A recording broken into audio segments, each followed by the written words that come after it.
آج نیا مالیاتی سال شروع ہو گیا. So welcome to new financial year and welcome to hell, کیونکہ یہ ہیل ہی ہوگا, جہنم بن جائے گا.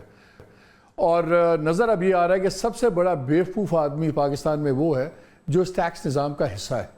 Because instead of getting relief, instead of getting privileges, اس کو اور سکویز کیا جا رہا ہے. تنخواہوں میں تباہی پھیر دی انہوں نے. 75 ارب کے نئے اب جو سیلریز کے سٹرکچر کو اوپر نیچے کیا وہ بھی آپ کی جیبوں سے نکلیں گے. 200 ارب کے نئے ٹیکسز بن رہے ہیں. گورنمنٹ کے ایکسپینسز کا حال یہ ہے کہ میں ایک فگر دیکھ رہا تھا, تو جو گورنمنٹ ایکسپینسز ہیں ماشاءاللہ وہ 22-23 سے 75% انکریز کیا ہے. جو national assembly, senate, P M O, ان کے 100% انکریز ہوا ہے ان کے ایکسپینسز کے اندر.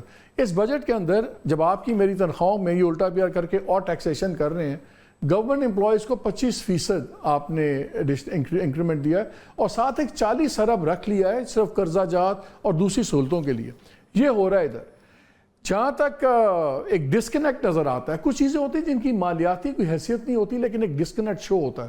فار ایگزامپل پارلیمنٹیرینز, ان کو 25 ٹکٹیں ملتی تھیں سال میں, پی آئی اے کی یا دوسری ایئر لائنس کی آپ نے چل رہی, وہ 30 کر دیں. وائی؟ Just why? اگر 25 ہے تو 30 کیوں بھائی؟ اچھا, اور اگر آپ نے ایگزاسٹ نہیں کی تو وہ لیپسیبل نہیں ہوں گی, وہ اگلے سال پہ چلی جائیں گی. ابھی وہ پتہ نہیں کہ اگلے 25 کے اندر یہ اگر 10 بچائی ہیں وہ ایڈ آن ہوتی ہوں گی, کیا ہوگا. ٹریولنگ الاؤنس 10 روپے سے لے کے جو ہوتا تھا اس کو 25 روپے کر دیا. Again may be very little in numbers. بات ہے ایک آپ شو کرتے ہیں کہ ہم لوگوں کے ساتھ ہیں. ادھر دوسری طرف دیکھیں ماشاءاللہ بیوروکریسی, آپ پہ میرے ٹیکسز لگ رہے ہیں.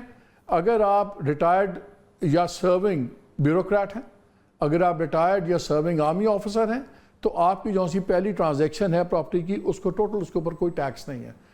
ہمیشہ سے ہوتا تھا, شہداء کی ایک کیٹیگری تھی, شہداء ان کے وارثان کی, اس میں ایڈ کیا انہوں نے غازیوں کو جو وونڈڈ ہیں. پرفیکٹلی فائن, کسی کو شہداء پہ, غازیوں پہ کوئی اعتراض نہیں ہے, لیکن ساتھ ہی اٹیچ کر دیا جملہ سرونگ اینڈ ریٹائرڈ آفیسرز. کیوں؟ آسمان سے اترے ہوئے. ایک طرف کہتے ہیں پرائیویٹ سیکٹر انکریج کرنا چاہیے سرکار, اس لیے لوگ سرکار کی نوکری ڈھونڈتے ہیں کہ ہر پریولیج جو سی ہے وہ ہمیں ہی ملے گی.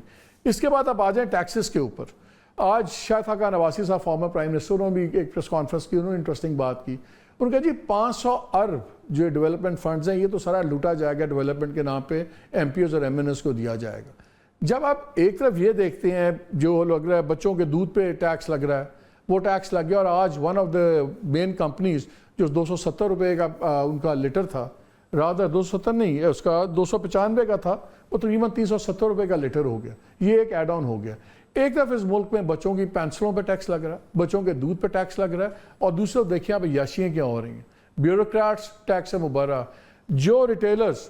ٹویٹ, ایک بڑا فیمس ٹویٹ ہوگا آپ کو یاد ہے, جو بنیاد one of the first things جس نے اسماعیل مفتیٰ کی نوکری بھی کھائی تھی, جب انہوں نے ایک فکس ٹیکس لگایا تھا 3000 روپے کا دکانداروں کے اوپر, تو اس پہ ایک دم بڑا ایشو بٹا. تو پھر مریم نواز شریف صاحبہ نے ایک ٹویٹ کیا, مفتیٰ بھائی بجلی کے بل پر ٹیکس واپس لیں, تاجر بھائی پریشان ہیں اور شکوہ کر رہے ہیں, امید آپ کوئی حل نکال لیں گے. حل یہ نکلا کہ مفتیٰ لاس ہز جاب.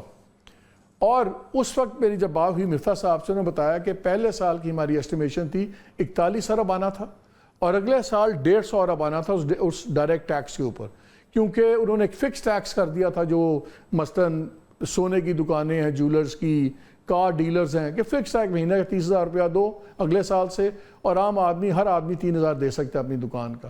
200 ارب کا ٹیکہ, کیونکہ پی ایم ایل این کی جو مین کانسٹیٹوئنسی ہے وہ دکاندار, ریٹیلر, سب کچھ ہیں. 200 ارب, ایک ٹویٹ 200 ارب, ایک فائنانس منسٹر گون. اب آپ دیکھیں تو یہ لمبی ٹیکسیشن کی لسٹ پہ ہم بات کریں گے, بیکاز ابھی بڑے بڑے مذاق چل رہے ہیں. ابھی ایک ہمارے ایک مہمان بیٹھے ہیں, وہ جب ملاؤں گا تو سمجھ جائیں گے. انہوں نے ایک سٹوری کی تو پتہ لگا تھا بینکس کو بھی ایک ایگزمپشن مل رہا تھا انکم کا, کوئی 70 ارب کا وہ بھی بن رہا تھا.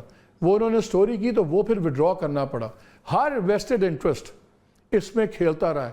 فاٹا والا, اس پہ شاید خاقان عباسی نے بات بھی کی.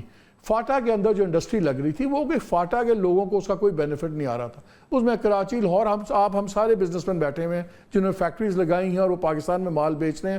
اس کو 52 بلین 52 بلین کی اس کو ایگزمپشن ابھی پھر ایکسٹینڈ کر دی گئی ہے. اسی طرح آپ ایڈ کریں جب جو یہ پاور تھیفٹ ہے, دوسری ہے, we are talking hundreds of billions of rupees.